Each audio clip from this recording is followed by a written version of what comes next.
Chapter 13, the whole thing is we have a vector function that defines, well, the tip of the vector traces out a curve in three-dimensional space, and that's space curve C.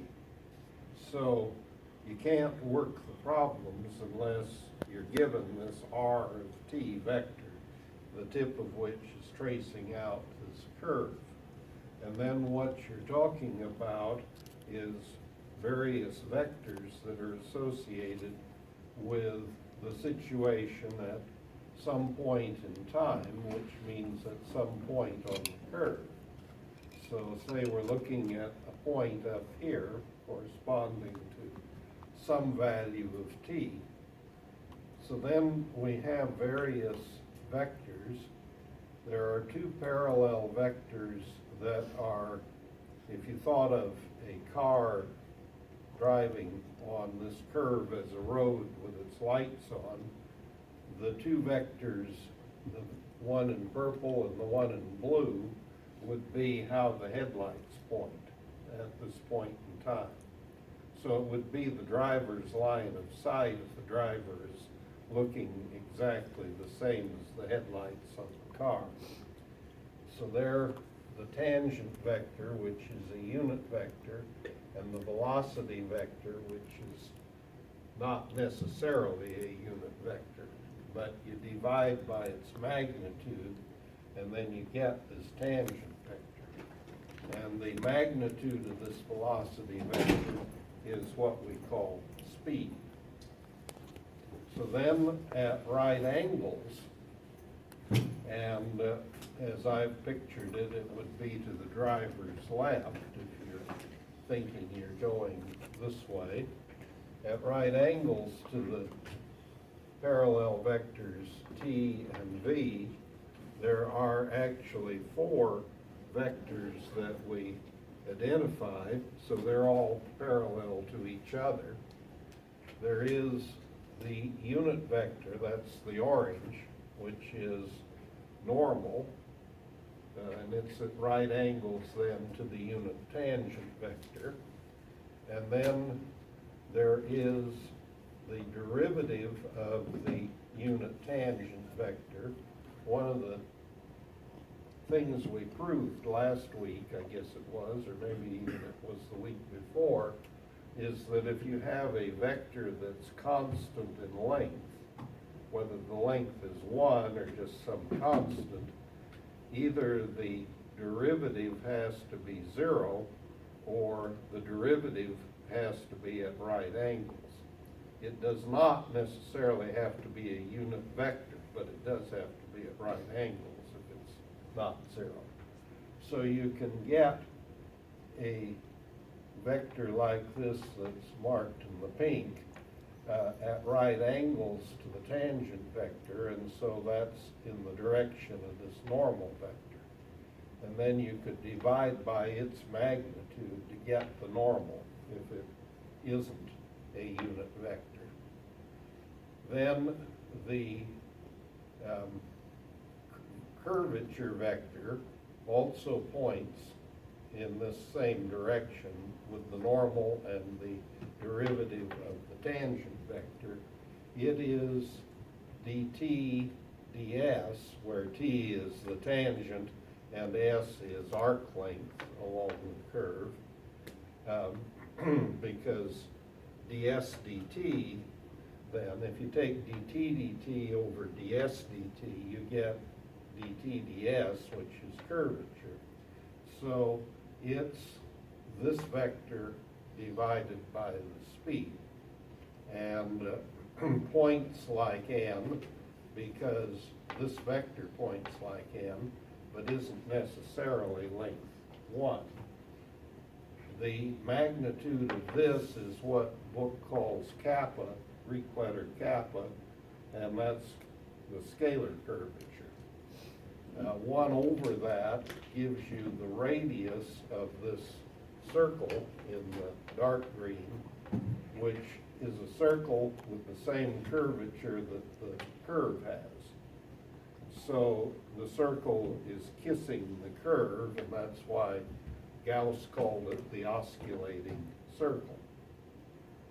And the plane where all these vectors would be found is called the osculating plane. Gauss chose the name. The center of this circle of curvature then is some point in here at the tip of a vector C of t, the pink pen, where C is for center, and so you see the vector that would be rho n, the magnitude of the radius of this circle times the normal vector, would be the vector difference between the r vector and the c vector. Or say it another way, the vector sum of the position vector and this rho n vector would be this third side of the triangle. It would define the center point of the circle. This, as you go from point to point on the curve, you have a changing circle of curvature, unless the curve is in fact a circle. And so the center point would change from time to time, if t is time. If you take the cross product of any of these vectors, say the n with the t, you get something perpendicular to this plane called the binormal. That's t cross n, the dark blue up here. And if you take the derivative of r of t, you get the vector velocity, and then if you take the derivative of that, you get the vector acceleration. That's capital A. And that, in general, is a vector off like the rose-colored vector here. And it has two components. One is tangent, so it's in the direction of unit vector t, and that's the light green. That's the a sub t, t. So it's a vector parallel with the tangent and the velocity vector. And then the other component is called the normal component. That's in the darker green, and that's a sub n, n.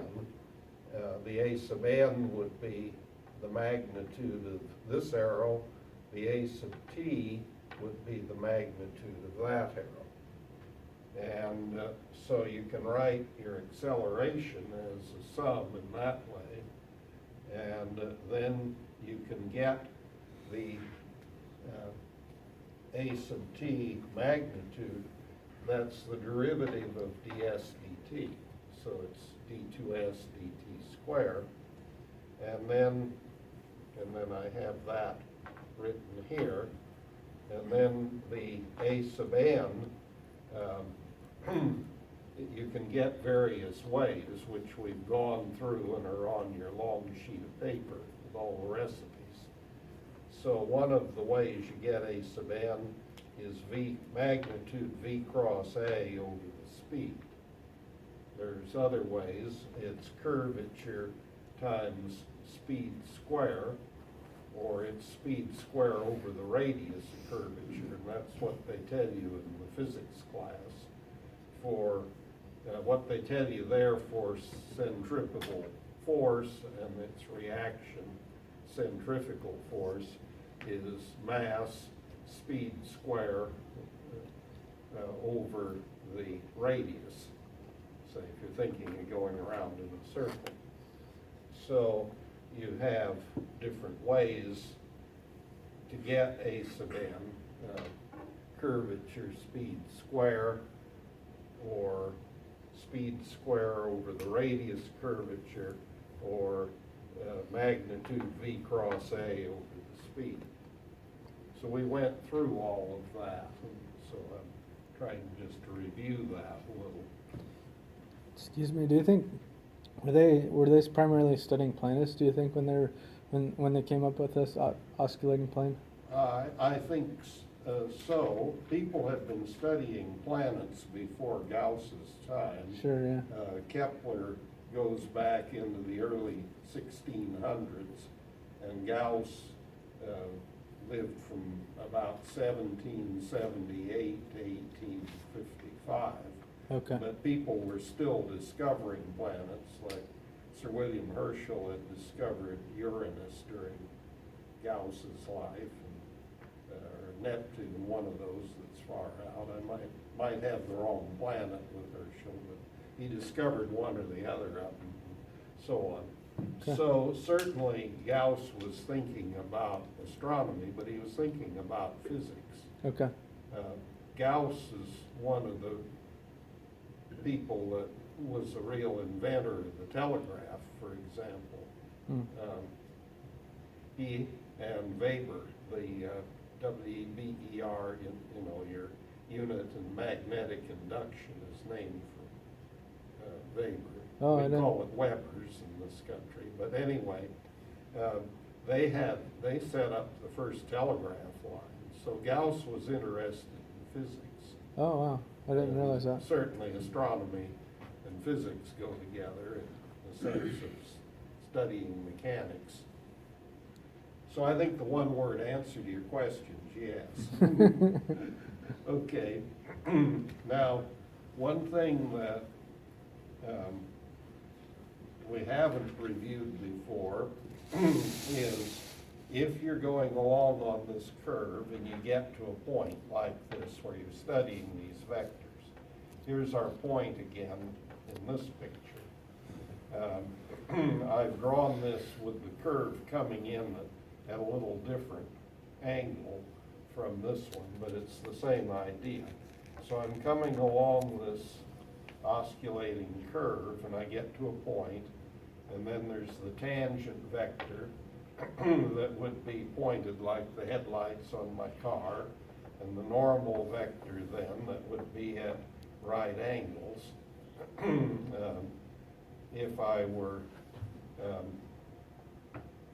If I were coming from behind what Gauss called the normal plane, so I had my tangent pointing this way, then had the arrows on the curve pointing the other way, then this would be pointing to my left like it is here. So probably I ought to take just a second and fix that. I just realized that would probably be better. So if I did it like this,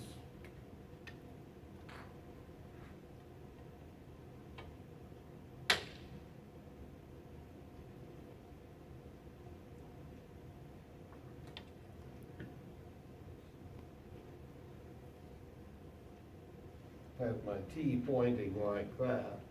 The plane that T is the normal vector for what Gauss called the normal plane. So I can draw it up here in the plane, but it's the same vector no matter where you put it. And then I'm thinking of coming along the curve pointing this way.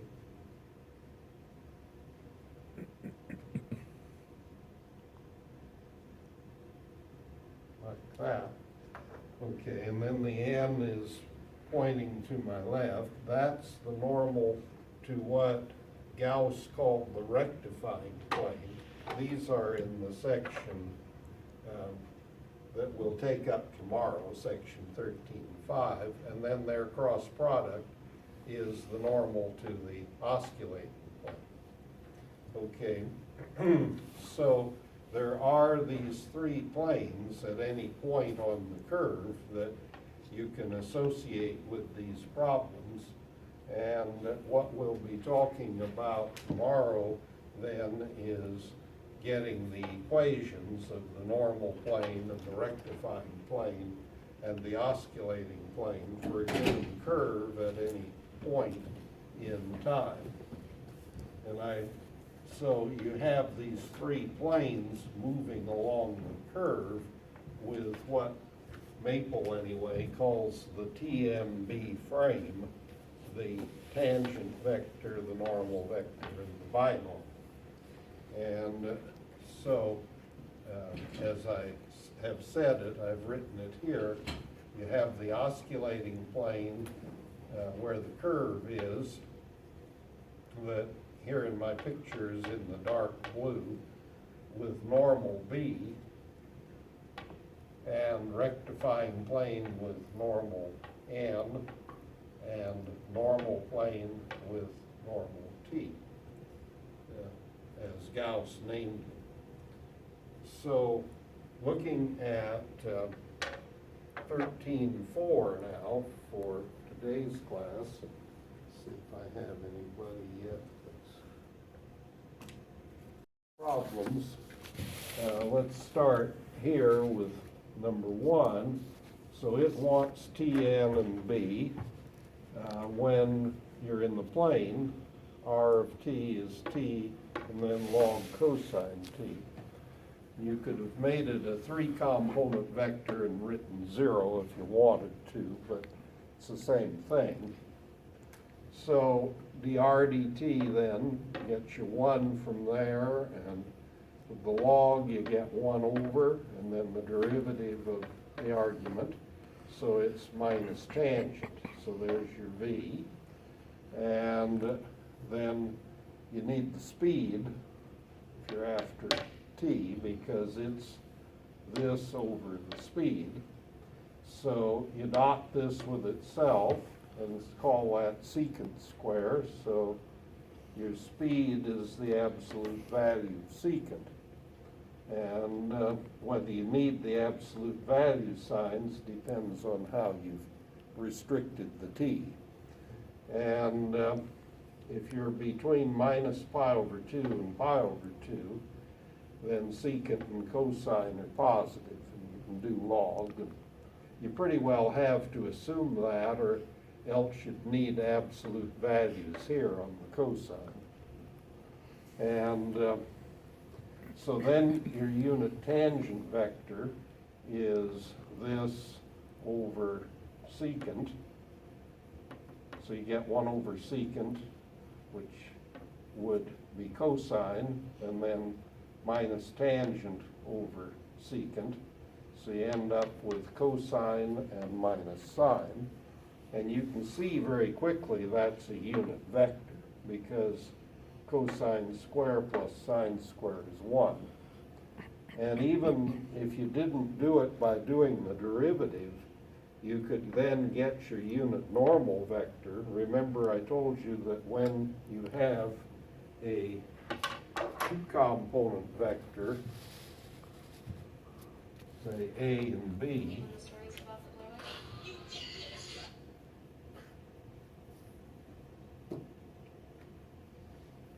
you can always reverse the order and make one sign change like this.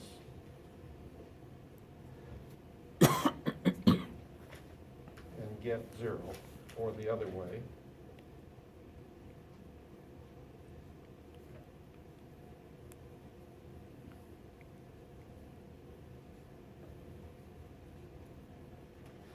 So either one of these is a normal vector to this, and you see these two are pointed in opposite directions. So it's like you have a vector here, and then you have a normal pointed that way and a normal pointed that way. So you can always do that with 2-component vectors. So let's see, where do we start? We're over here.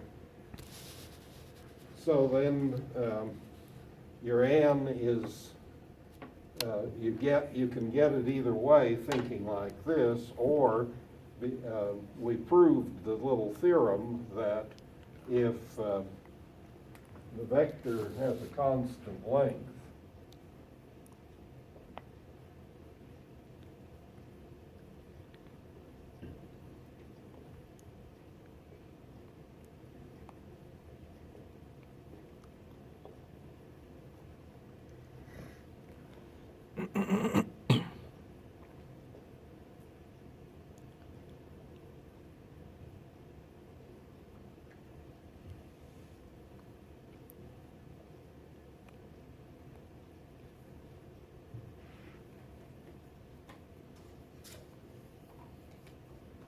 One of the first things we did in this chapter was to prove that, because what you have, if it's constant length, then dot product with itself is the squared constant, and then the dot product is 2 times the derivative of one of them, the derivative times the vector.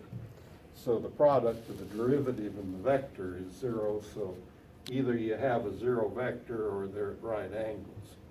So you know then, if you have a unit normal, if you have a unit tangent vector here, it's constant length, so its derivative then, whatever it is, has to be at right angles. So if you do the derivative, you get dt dt, which isn't necessarily a unit vector, but you can divide by its magnitude, and then what you get is a unit vector, and you see what this came out with is essentially, let's see, this was B, so essentially it was like this, the B and then minus the A. If this is the B and that's the A. So what it'll get you is the inward pointing normal, like this, or like this is here. And then the outward normal would be this same thing with the opposite direction, with the pluses. So the curvature, which is dt ds, is the quotient of dt dt and ds dt. That's one way to get it. And so it would be this vector over the ds dt, which we learned was secant. And 1 over secant is cosine, so you could also say it's this. And then the magnitude here, since this is a unit vector, is the magnitude of 1 over the secant. In other words, it's the cosine. And because you're between minus pi over 2 and pi over 2, that's positive. The kappa as a magnitude is always positive, and it's 1 over the radius of this osculating circle. Then the next one that I did here, I did 5 and 6. I didn't, if you look at the written homework, you're not asked to do those, but I think they're worth going through. So these both refer to a curve in the XY plane, and what they're after is using the vector methods to get the curvature of the curve in the plane, where your curve is in the y equals a function of x form. So if you can think back, yes? Can I ask you a question about the first one? Yeah. When did we get B? We got T and K. What's B in the T and B? Okay, the B, they don't ask for B in the problem, but if you look at the picture, the B is the normal to this osculating plane called the binormal, and it's T cross N. Okay. Maple uses the expression TNB frame if you're using with vector calculus, and you can ask for any of the three. The problem here doesn't ask for it, but if you wanted it, it would be the cross product of the t, which is here, and the n, which is minus sine t minus cosine t. And this is how it would point. Okay? So, guess all's ashore here today that's going ashore. So if you have f of x in the xy plane, it has a form like this, x f of x. So we're using that the way we've used t as the parameter. If you think of your long sheet of paper that has all the formulas and look on the back where you have the v cross a over speed cubed for the curvature, and then I went ahead and when we went through that derivation and got the next couple of formulas there. So dr dx then, if your r is like this, would be 1, see dx dx, and then f prime would be the derivative with respect to x, and then your speed, what would amount to the magnitude of this is what you'd call speed, and so your squared derivative would be the dot product of this with itself, so it would be 1 plus f prime squared. So your curvature then, from what's on the back of the long sheet of paper with the recipes, is v cross a magnitude over speed cubed. So your curvature for a plane curve then works out to be like this, the magnitude of your second derivative, and then this is your speed cubed. So if your curve is log cosine for x between minus pi over 2 and pi over 2, so your cosine is positive.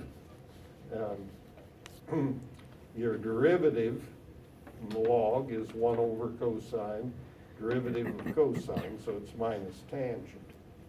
So then your kappa is, if you're using this formula that's on the back of your long sheet of paper, is your second derivative here. Your y prime is minus the tangent, and then your second derivative, the derivative of tangent, is secant square, and then you have the minus. And then your speed is 1 plus the derivative square, 1 plus tangent square, then is here 3/2. Okay, that's secant square. So secant square 3/2 power would be secant cubed. So you'd have secant square over secant cubed, and that's 1 over secant, so it's cosine. So in this problem, then at each x, the curvature number is cosine of that x, for x between minus pi over 2 and pi over 2. So that's an application of what's on the back. I keep saying that, find the paper and not find the number.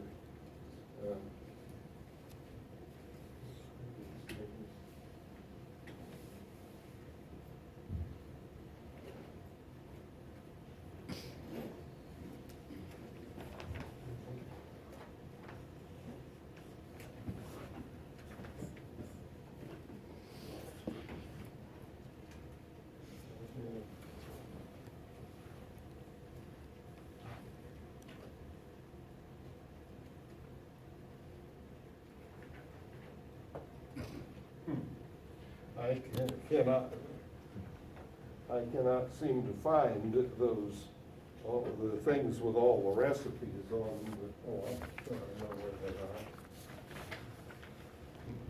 So I didn't look in the right place, but I'm talking about the long sheet that I think all of you have. And on side 2, formula 10 there is the curvature is the magnitude of V cross A over the speed cubed. And then it goes on when R traces out a plane curve. And then formula 11 and then 12 here is this one. Magnitude of the second derivative over 1 plus the first derivative square, 3/2 power. So this is formula 12 on that sheet. That's what I'm talking about. Okay. Here, this is the thing I'm talking about. Okay. Maybe you didn't have it. You do now, anyway. That's got all the recipes on it. And so, basically, the problem is we just use the recipe that I called 12 is going to work out this way. Let's look at 6 here before we do 9 and 10 and so on. So here you have the same sort of thing, the parameterized curve in the plane. Smooth means differentiable. And again, dr dt then, or r dot, if you want to use dots for time derivatives, would be f dot, g dot, and 0. And the speed square then is the dot product of this with itself. And then your second derivative, which would be r double dot, would be the vector with the second derivatives of whatever these functions are. And then, again, on the long sheet of paper, the kappa is magnitude V cross A over speed cubed. And if you work out the determinant, which we did in class the first time we went through this, it was either last Thursday or maybe even Friday before that, what you end up with out of the 3x3 determinant for V cross A is this. And kappa is not to be negative, so that's why the absolute value. And then here is your speed cubed.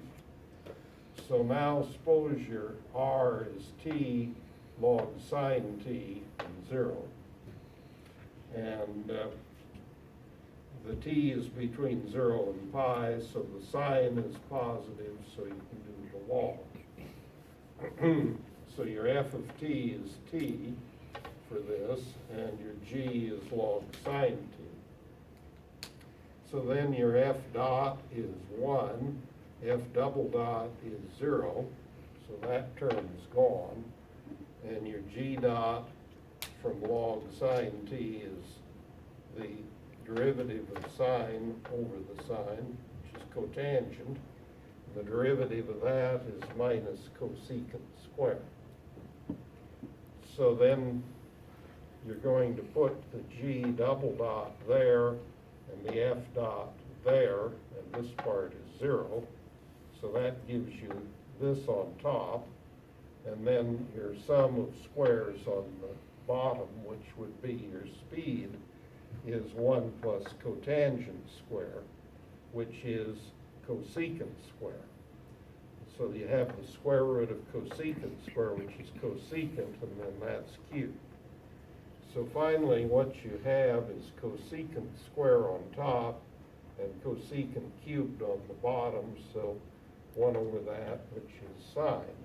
And with the restriction 0 to pi, your sine and your cosecant are positive, so you're okay there on dodging the absolute values.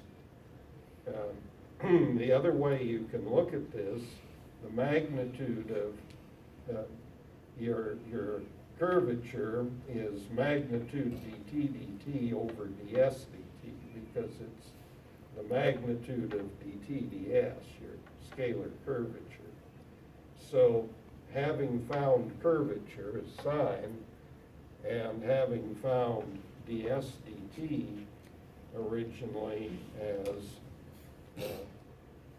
what we got when we did the sum of the derivatives squared, we have the kappa, the ds, which is sine t, and the ds dt is square root of 1 square plus cotangent square, which is cosecant square. So what we have is magnitude dt dt in this problem is sine t cosecant t, and that's 1, because they're reciprocals. This is not always, dt dt is not always a unit vector, but it is for this particular problem. And then part C, part B wanted the magnitude of dt dt, and it wanted the curvature. Then part C is the same sort of thing again, but it's a different curve. So this one is arctangent of sinh and then log of cosh. And I have no idea what the thing looks like, but you could get Maple to draw it, or a graphing calculator if you care. So playing the same game then, do your derivatives. Your derivative of arctangent is something is 1 over 1 square plus this square, and then you times that according to the chain rule by the derivative of sinh.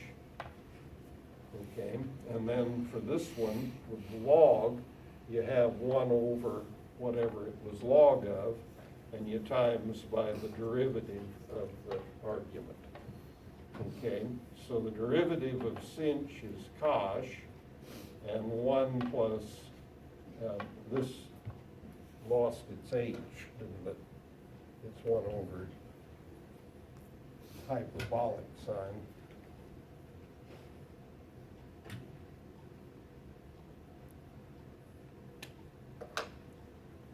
Okay, so 1 plus sinh square is cosh square, and then here your derivative of cosh is sinh, and you have sinh over cosh.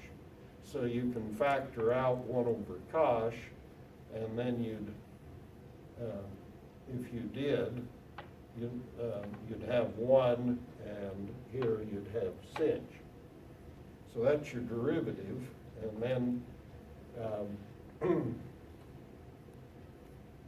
your x dot itself, if your x is this one, that's your first component here, so that's the 1 over cosh, which you can also write as sinh, and your y dot is your second component, sinh over cosh, which you can write as tanh.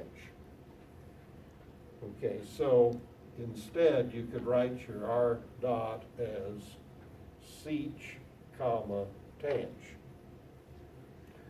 Okay, then do the second derivative.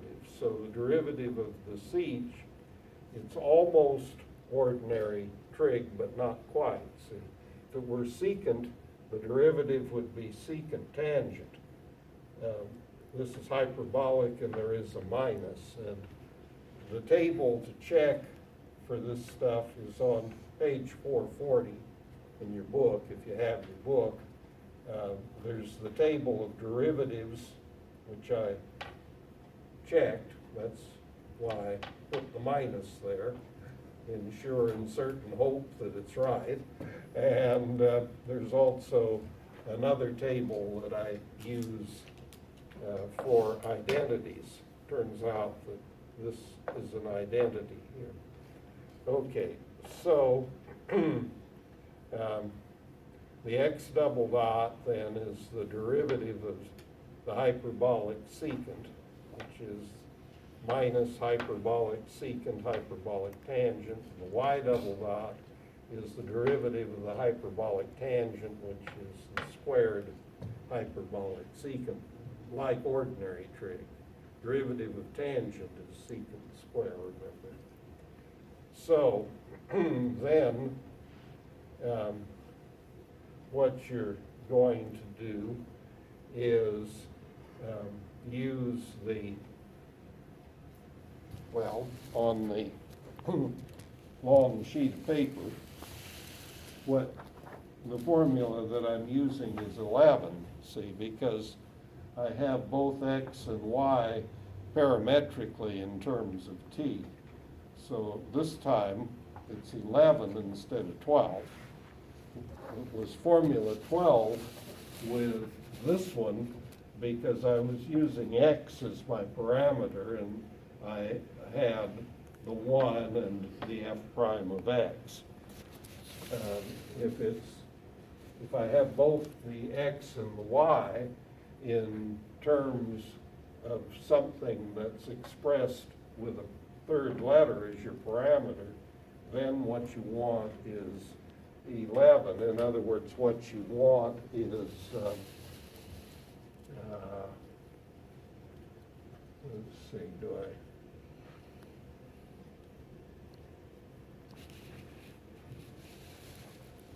I guess I don't, well, yes, yeah.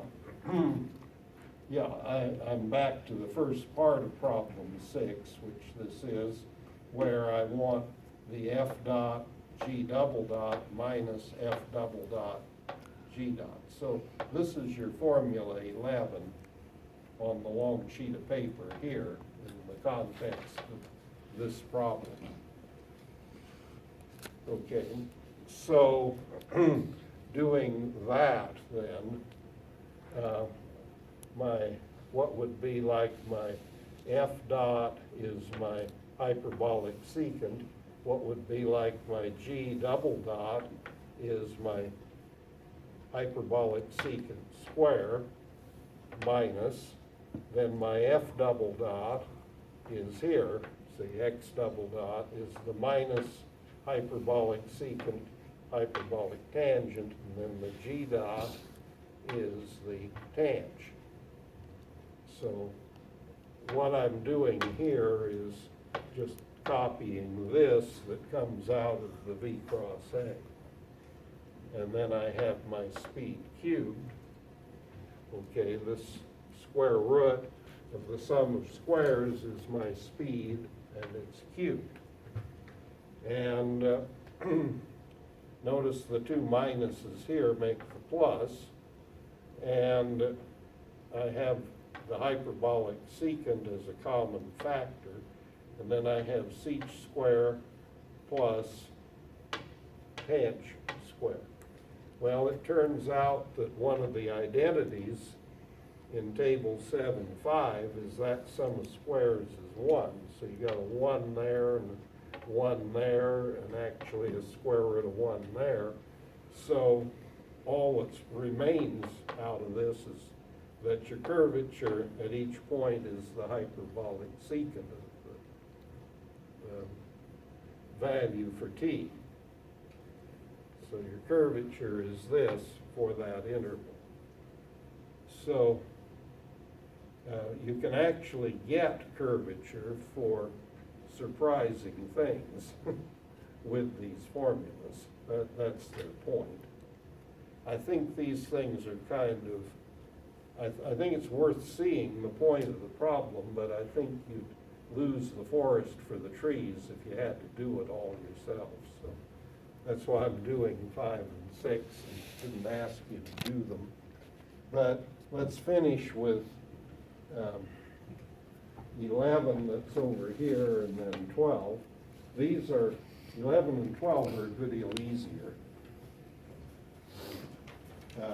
So with 11, you have a 3-component curve, And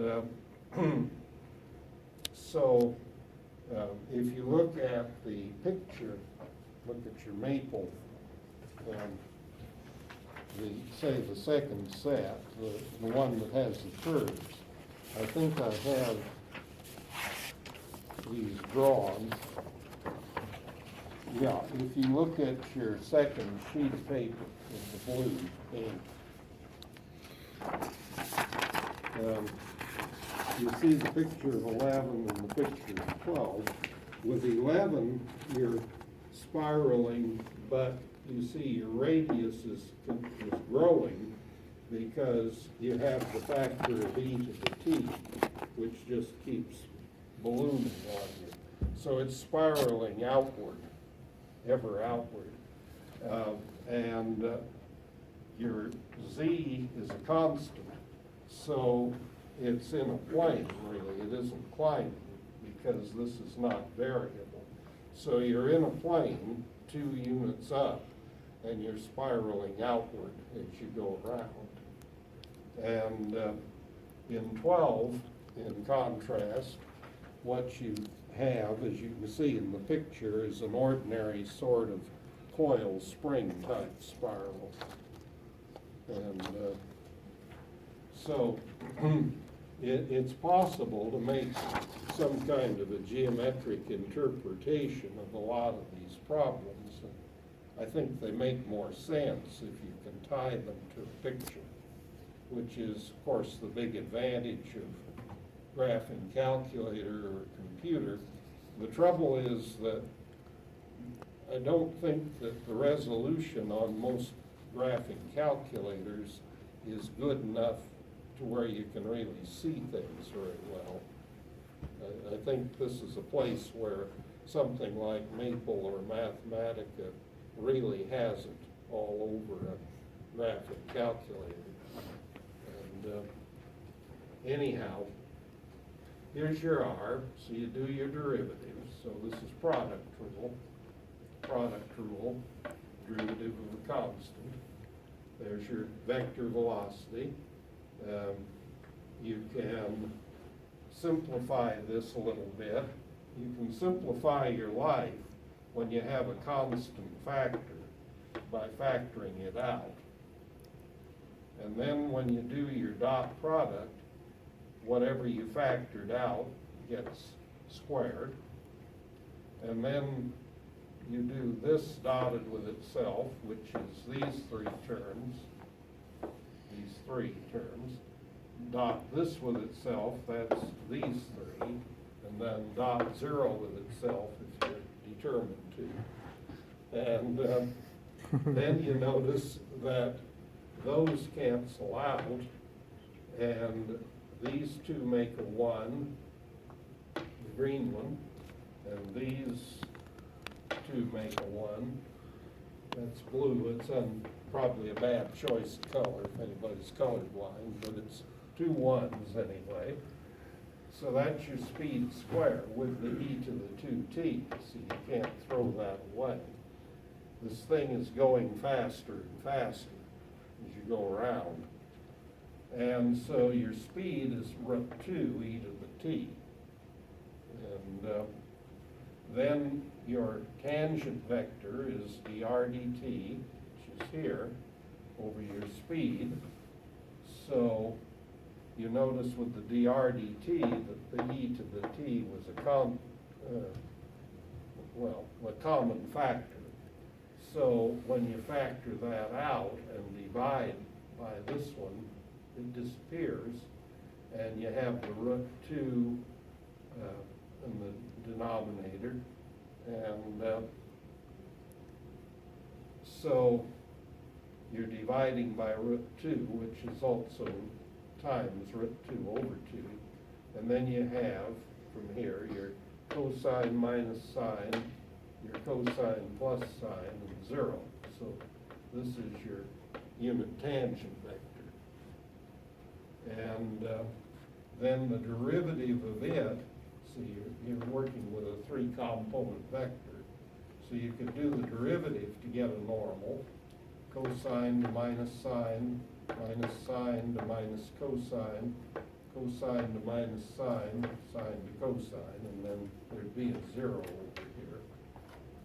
And so then the magnitude of this thing, you have this common factor. You're dotting this with itself, that's these three terms. You're dotting this with itself, that's these three, taking the square root. And again, you get a 1 from the blue, a 1 from the green, and the reds cancel. So there's a 2 half power. So root 2 times this root 2 over that is a 1. So turns out this thing is a unit vector. But it's not always so that it's a unit vector just because it's the derivative of a unit vector. It is in this case. So n then, since this magnitude's 1, your normal vector is this derivative vector. And then that's continued off over here. So then our normal vector, which is the same as dt is here. And so our curvature vector is dt is this thing, dt over ds dt, where the ds dt was the root 2e to the t. And so what you have then is, when you divide here by this, you're going to have 1 over, if you want the kappa, you want the magnitude of this, which is 1 over ds dt, which is here. And then the radius of the circle of curvature is 1 over the kappa, so it would be root 2e to the t. And the curvature vector, if you wanted it, would be this vector here over ds dt, which was, as we got it, wherever we got it, up here, root 2e to the t. So it would be this over e to the t. Okay, so the last one is a spiral that's climbing, and the radius is staying the same. It isn't spiraling outward, it's just going up like a coil spring. And so do your derivative. Remember, sine to cosine times the derivative of the 2t gets you the 12. Same game here. You get a 5 from this. And then your speed square would be the dot product of this with itself. And you see you're going to have 144 sine square plus cosine square, which is 1, and then 5 square. So you have 169, and your square root's 13. So this is constant speed, constant radius, really, climbing. And so your tangent vector is this divided by the speed. And that's not necessarily, well, that'll be a unit vector, but its derivative is not necessarily, and in this case it's not a unit vector. If you do the derivative, you get minus the sine here, minus cosine there, and 0. And this thing is not a unit vector. You can see it's not, because you'd factor out a 24 over 13, and then you'd have a minus sine minus cosine, and that thing would be a unit vector. Or you can dot this thing with itself, and you'll see that its magnitude's 24 over 13. Excuse me. Notice that if you want a a unit normal, the magnitude of your dt was the 24/13. So your unit normal will be this over its magnitude. So you'll have the minus sine, comma, minus cosine, and 0. Notice how this is related to the tangent vector. That to get the normal, what I have actually done is to switch the order of the first two components. So I've put the minus sign first, and I've put the cosine second. Then I made one sign change, either on this or on that, and then I put in a 0 for my third component. And if I do that with a 3-component vector, you see what you would get is you'd have minus, if you dotted this with that, you'd have minus 12/13 sine cosine, then minus times minus is plus 12/13 sine cosine, and then 0 times that is 0. So if you have a 3-component vector, you can always get a normal if you work with the first two components by switching the order and making a sign change on one or the other, and then putting a 0 in for your third component. So this will be normal to that, because if you do the dot product, you'll get 0. However, it's not necessarily the only normal, you see. But if you had something, usually the way that you get from the tangent to the normal is you take the derivative.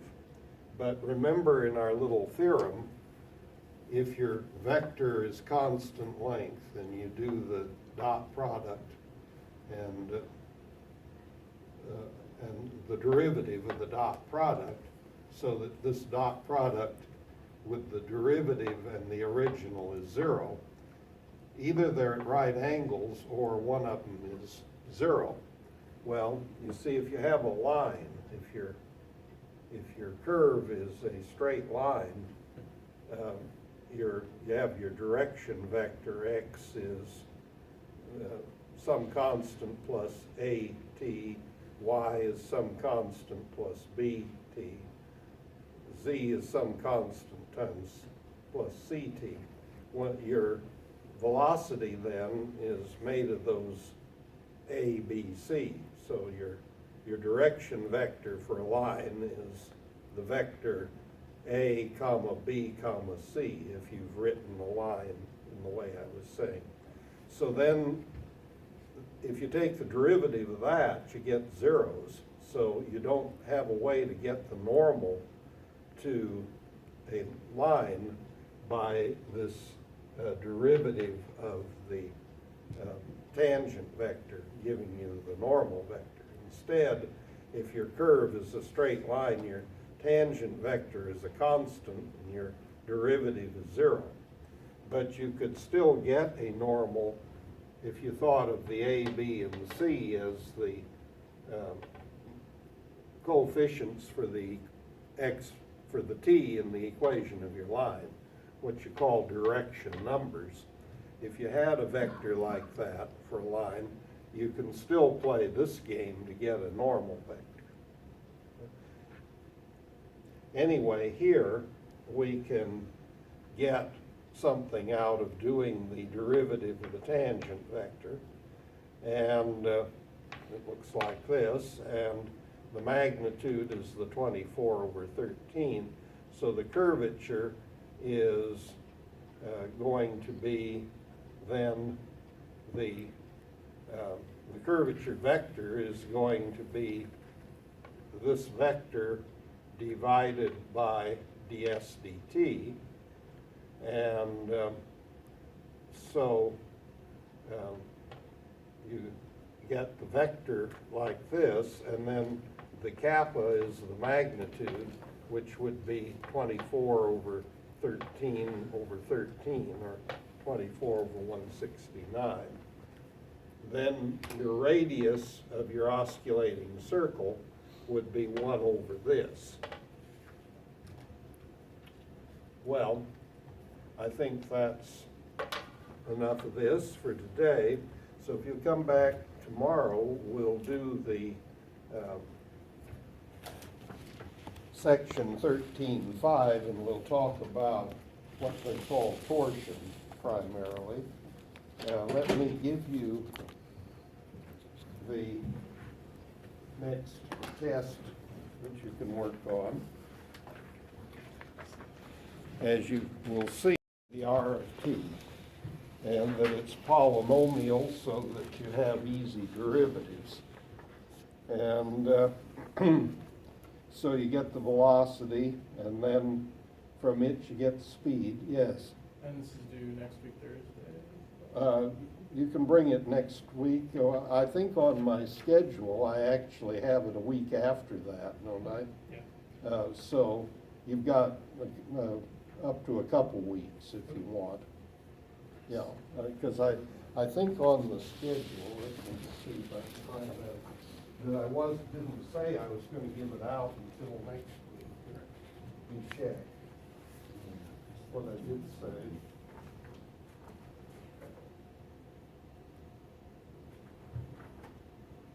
Yeah, what I said was I was going to give it out on the 22nd, which is next week, so that would mean it would be the week after that. So you really have 2 weeks if you want that much time, but we've basically covered everything that's on it, so it seems to me you might as well have it.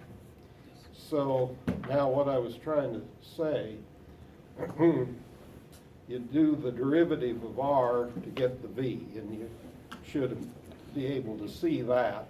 Then it works out so that what you get when you dot that with itself to get the squared speed is a perfect square. So you should be able to get a ds dt finally that doesn't have a square root sign. And if you're, so be sure you do that. And also, in the same way with 5, when the V cross A, when you do the magnitude, that's another one of those where it's a perfect square that you're square rooting. So this is designed so that if you do your algebra right, things are easy to live with. Okay, so be careful on that.